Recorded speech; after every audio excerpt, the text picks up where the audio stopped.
हम लोगों ने ऑटोकैड में सीढ़ी का सेक्शन पहले लाइन से बनाया है, फिर बाउंड्री कमांड यूज करके उसको पॉलीलाइन में कन्वर्ट करके सेपरेट रखा। अलग अलग जगह का अलग अलग सेक्शन बना लिया है। मतलब इधर की सीढ़ी का इधर बना लिया, इधर की सीढ़ी का स्टेयर का इधर, और इधर के स्टेप्स का इधर। और ये सारी लेयर हम लोग अभी 3D स्टेयर नाम से रखे हुए हैं। अब इसमें प्रॉब्लम है कि मैक्स में हम लोग ये 2D ड्राइंग लेके जाना चाह रहे हैं और वहां पे 3D एक्सट्रूड करना चाह रहे हैं, और उसको सेपरेट मूव रोटेट करके सही जगह प्लेस करना चाह रहे हैं। तो फाइल मैंने सेव कर लिया कहीं प्रॉपर जगह पे, और अब अपने 3D फाइल में इंपोर्ट कर रहे हैं।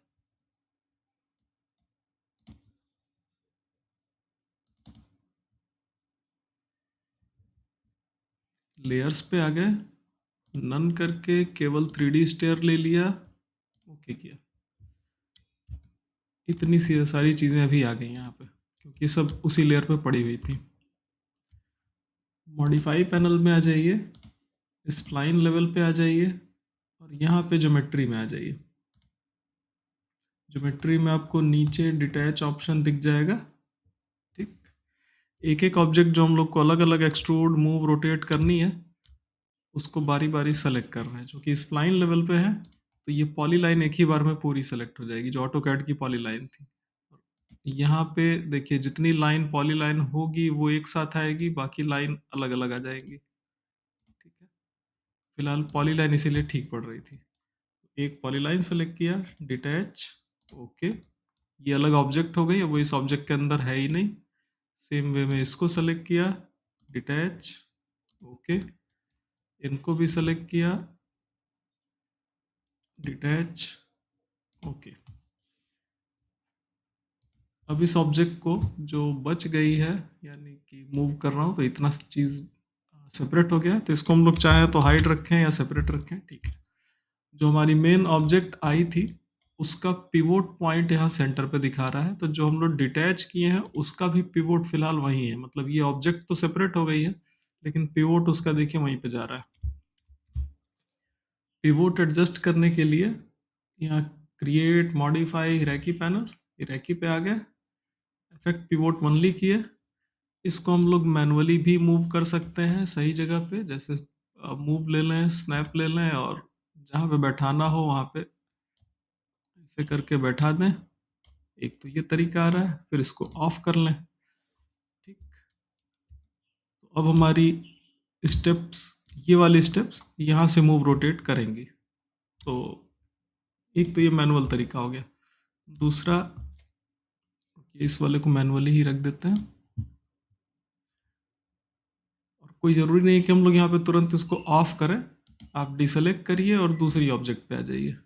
हम जिस ऑब्जेक्ट को सेलेक्ट करेंगे उसी का केवल पिवोट ही, क्योंकि इफेक्ट पिवोट ओनली ऑन है, तो अभी जो ऑब्जेक्ट सेलेक्ट करेंगे उसी का पिवोट मूव रोटेट या स्केल होगा। ठीक है, तो मैनुअली करने के बजाय अब इस बार अलाइन टूल ले रहे हैं, उसी ऑब्जेक्ट पे अलाइन कर रहे हैं। 3 ऑप्शन बताएंगे, तीनों में से कुछ भी रखा जा सकता है। एक था मैनुअली, दूसरा अभी अलाइन टूल लिए। इस साइड में आपको पिवोट रखना है, और इधर में आप x y z centre minimum जो रखना चाहें वो रख सकते हैं। जैसे हमको एक्स में मिनिमम पे चाहिए, ऑब्जेक्ट के मिनिमम पे, तो हम वाई जेड ऑफ किए या मिनिमम किए, सॉरी मैक्सिमम। जब एरो के डायरेक्शन के बॉर्डर पे जाएंगे तो मैक्सिमम होगा, एरो के उल्टे में जाएंगे तो मिनिमम होगा। वाई में अगर हम यहाँ पे चाहते हैं तो एरो के उल्टा है, इसको अप्लाई कर दिया, अब वाई में मिनिमम। ठीक है, वहां पहुंच गया, ओके। सिमिलर इसको भी करना चाहे तो अलाइन टूल से भी कर सकते हैं। अभी देखें, इसका भी पिवोट यहीं पे है, और यहाँ पे एक आसान तरीका दिया हुआ है हिराकी पैनल में, सेंटर टू ऑब्जेक्ट कर दे रहा है।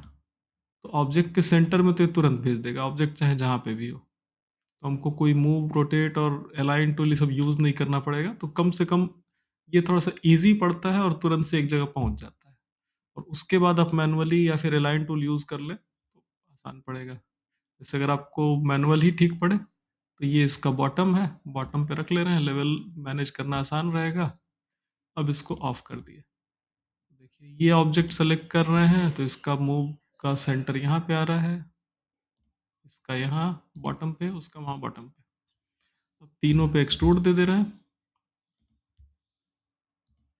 हालांकि एक साथ देने में एक दिक्कत है, जहाँ तक मुझे याद आ रहा है तो इस सीढ़ी का और इस सीढ़ी का तो हम लोग सेम दे सकते हैं, 3 फीट 3 इंच दिया हुआ था, इसका 3.5 फीट है। दो सीढ़ियाँ सेलेक्ट किए, एक्सट्रूड मॉडिफायर दिए जो कि इन दोनों का सेम था, 3 फीट 3 इंच, इसका 3.5 फीट हो जाएगा।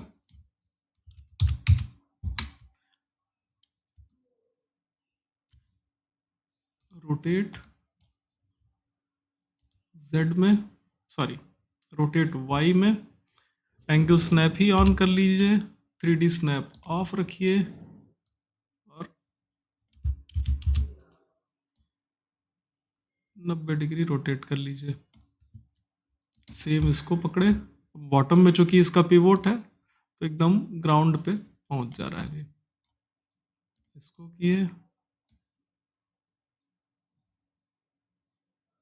ठीक,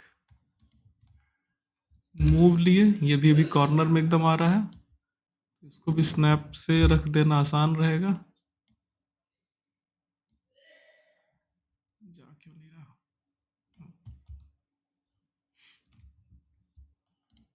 इसका शिफ्ट राइट क्लिक किए, एक्सिस कॉन्स्ट्रेंट ऑफ कर दे रहे हैं ताकि इसको 3D मूवमेंट दे दें। कुछ तो कंफ्यूजन है यहाँ पे, आपने शायद इसको दीवार भी इंक्लूड कर रखा है, यहाँ पे रखें, फंसेगा अब मैटर थोड़ा। अगर आपने इसमें दीवार भी इंक्लूड किया है तो एक्सट्रूड मुझे थोड़ा ज़्यादा लेना पड़ेगा, 3 फीट 10.5 इंच यहाँ लेना होगा, यहाँ पे 4 फीट लेना होगा, ठीक है।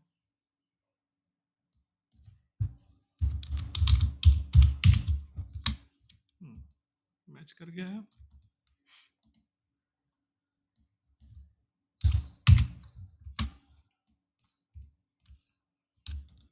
एक्सिस कांस्टेंट ऑफ किए, इसको 3D platform to platform match कर दिए। अब यहाँ पे आपकी स्टेप गड़बड़ बनी हुई थी 2D में, सही बनी होती तो यहाँ पे प्रॉपर मैच कर जाता। और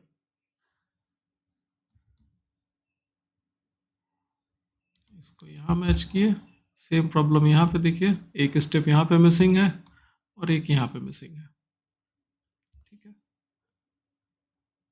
और अब एक्सिस कांस्टेंट ऑन कर दिए, Y में लिए, इस वाले पॉइंट को, सॉरी, Y में लिए, सिलेक्शन लॉक भी कर दिए, इस वाले पॉइंट को इस पे या इस पे जाएगा, ये वाला अभी हम लोग मैनेज नहीं किए हैं। अब जो बीच का प्लेटफॉर्म बचेगा एक बार टॉप व्यू से क्रॉस चेक कर लें, वायर फ्रेम ऑन ऑफ करके, कि आपका दीवार तक बना रखा है, अभी गड़बड़ है, ये पूरा दीवार तक आएगा, ठीक है। अब से पूरा यहाँ तक आ रहा है, अभी सही है, ठीक। बीच का जो प्लेटफॉर्म है ये बॉक्स से मैनेज कर लीजिए,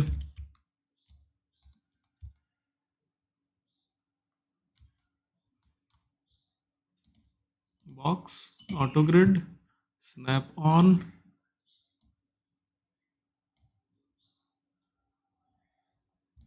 देखना पड़ेगा कितना है,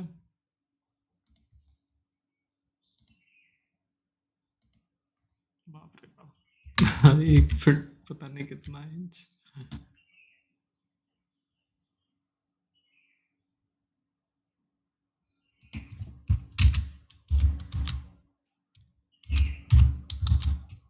चलिए तीनों पे सेम मटेरियल दीजिए, बना लीजिए, ठीक है।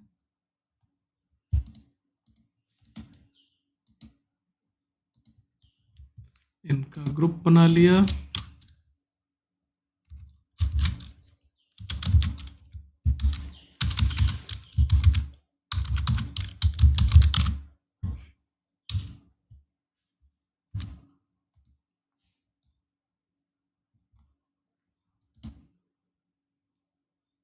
ये वाइट मार्बल है, चलिए मार्बल सीढ़ी पे तो दे ही सकते हैं।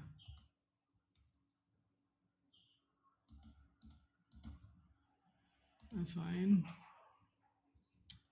UVW भी देना पड़ेगा।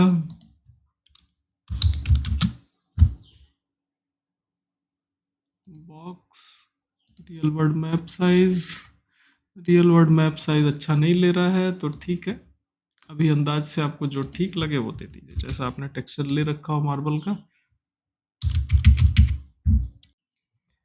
इसके बाद UVW अपने रिक्वायरमेंट के हिसाब से हम लोग एडजस्ट कर लेंगे।